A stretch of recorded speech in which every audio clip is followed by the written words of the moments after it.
Hello students, good morning to all of you. Myself Amit Jala from Mahasapura School.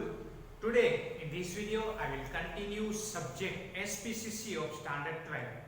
Chapter number 6, Presentation Skills. Today we will learn a question about points to be remembered in a presentation. जब हम presentation करते हैं तब हमें कौन कौन से points जो है वो ध्यान में रखने चाहिए, ये पॉइंट्स हम आज सीखने वाले हैं. First one is oral presentation. Since the listener are at the centre, there are mental and psychological capacity and ability should be taken into a consideration in presentation. जब आप ओरल प्रेजेंटेशन करते हो तब लिसनर की mental capacity क्या है वो भी चेक करना जरूरी है, साइकोलॉजिकल कैपेसिटी क्या है ये भी चेक करना जरूरी है. उसके बाद ही हमें ओरल प्रेजेंटेशन करना चाहिए. It is a first point. Now second one is it can bring the desired result if made at the appropriate time. Appropriate time पर डिजायरेबल रिजल्ट अचीव करने के लिए हम ओरल प्रेजेंटेशन करते हैं. Now, third point is the place is equally significance. जो presentation का place है वो इक्वली सिग्निफिकेंट होना चाहिए, यानी कि एक जगह पर सब लोग इकट्ठे हो रहे हो और वहां पे प्रेजेंटेशन हो, उस तरीके का प्लेस सिग्निफिकेंटली इक्वली होना चाहिए. Fourth one is since the listener are at the centre, whether in a group or individually, oral presentation should be made keeping in mind their age, status and designation. जब हम oral presentation करते हैं तब उसमें listener जो है वो centre में होते हैं. whether in group or individual, oral presentation should be kept in mind the age and status and designation. status and designation के अकॉर्डिंग हमें ओरल प्रेजेंटेशन करना चाहिए. now fifth point is the arrangement of points should be logical. जो आप oral presentation करते हो और उस ओरल प्रेजेंटेशन में जो भी पॉइंट्स आप यूज करते हो वो सारे के सारे पॉइंट्स जो है वो लॉजिकल होने चाहिए, उस लॉजिकल वे में आपको अरेंज करने चाहिए. Now sixth point is language and words should be selected properly. Language and word selected properly. अगर आप लैंग्वेज एंड वर्डिंग्स जो है वो प्रॉपर्ली सिलेक्ट करोगे तो ओरल प्रेजेंटेशन में कोई भी दिक्कत आपको होगी नहीं. आगे दिया गया है 6 point. 7 point is the tonal quality of the presenter should B impressive. अगर आप ऑल ओवर देखने जाओ तो प्रेजेंटेशन की अगर आपकी क्वालिटी बेस्ट होगी तो आपका प्रेजेंटेशन जो है वो इंप्रेसिव हो सकता है. Now 8 point is there should be attempt to the stimulate the feeling of the listener so they are conveyed. अब ऐसा प्रेजेंटेशन करो कि सामने वाले पर्सन को फीलिंग्स हो, लिसनर जो है वो कन्वेटेड हो जाए, उसको लगे कि हाँ ये सही बोल रहा है, उसको टच होना चाहिए. ऐसा प्रेजेंटेशन हमारा होना चाहिए. 9 point is the presenter should be ready for the counter arguments from the listener. Listener कई बार क्या करते हैं, आर्ग्यूमेंट्स पिक करते हैं, तो उस आर्ग्यूमेंट्स का आंसर दे सके उस तरीके के जो है प्रेजेंटर होने चाहिए. 10 point is the presenter should be ready and open to accept appropriate arguments of the listener.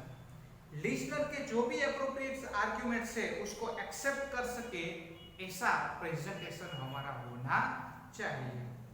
11 point is during the process of presentation the presenter should be able to control his feeling.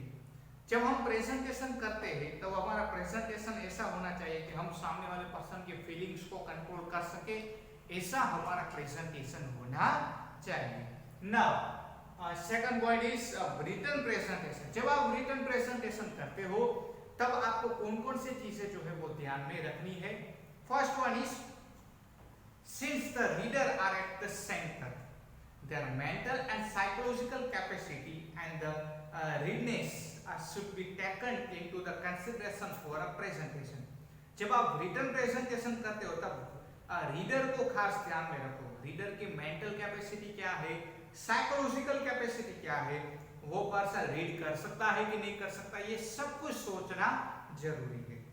Okay, second point is the reader are at the centre, the individual, group and written presentation should be made keeping in mind their age, status and designation.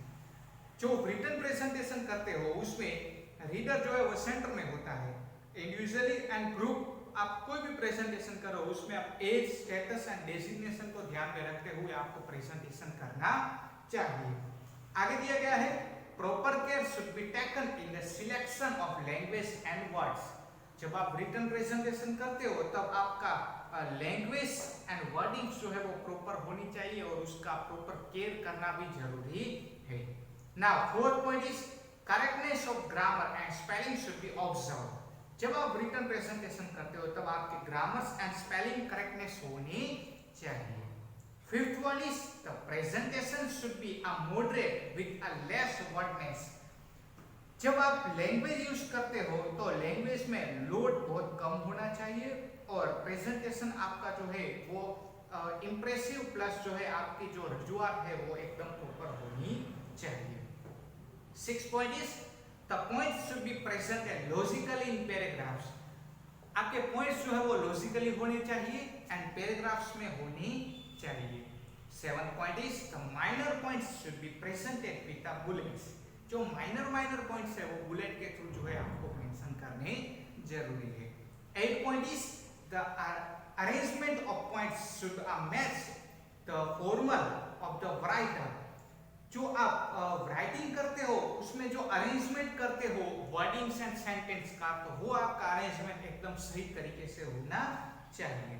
The quality and size of paper should match the subject a matter of writer.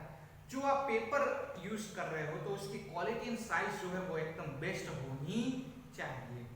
10th point is the matter hand written और a typed should be legible. जो आप letter लिखते हो वो hand written भी कर सकते हो और कंप्यूटर से भी टाइप कर सकते हो।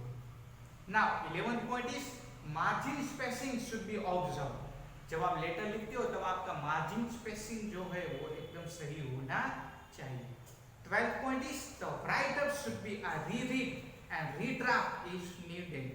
जो लिखा हुआ है वो फिर से हम रीड भी कर सकते हैं, अगर जरूरत लगे तो उसमें से हम जो एरर फाइंड आउट कर सकते हैं और उसको जो है करेक्ट भी कर सकते हैं। तो इस तरीके से जब हम ओरल और रिटन प्रेजेंटेशन करते हैं तब हमें ये सारी की सारी चीजें ध्यान में रखनी है।